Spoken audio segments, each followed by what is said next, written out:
بات کریں گے دہشت گردوں کے بزدلانہ وار کی۔ پشاور میں تھانہ سربند پولیس اسٹیشن پر دہشت گردوں نے آدھی رات کو بھاری ہتھیاروں سے حملہ کر دیا۔ حملے میں ڈی ایس پی سردار حسین اور 2 اہلکار شہید ہو گئے، جن کی نماز جنازہ پولیس لائن پشاور میں ادا کر دی گئی۔ وزیر اعلیٰ خیبر پختونخوا محمود خان نے آئی جی سے رپورٹ طلب کر لی ہے۔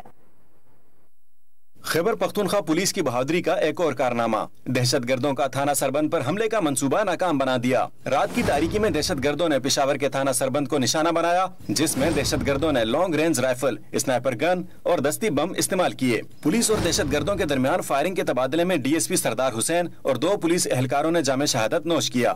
ڈی ایس پی نفری سمیت تھانہ سربند کی مدد کے لیے جا رہے تھے کہ انہیں نشانہ بنایا گیا۔ دہشت گردوں نے 5 دستی بم بھی پھینکے، جن میں سے 4 ناکارہ بنا دیے گئے۔ اس جنگ کے جو کردار ہیں ان کو انشاءاللہ قانون کے شکنجے میں لانے کے لیے بھی ہم سب ایک ساتھ ہیں۔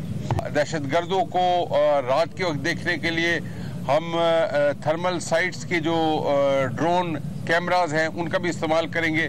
دہشت گردوں کے حملے میں شہید پولیس اہلکاروں کی نماز جنازہ پولیس لائن میں ادا کر دی گئی۔ پولیس کے دستے نے شہداء کے جسد خاکی کو سلامی پیش کی۔ ادھر وزیر اعلیٰ خیبر پختونخوا محمود خان نے حملے کی شدید الفاظ میں مذمت کی اور آئی جی سے رپورٹ طلب کر لی۔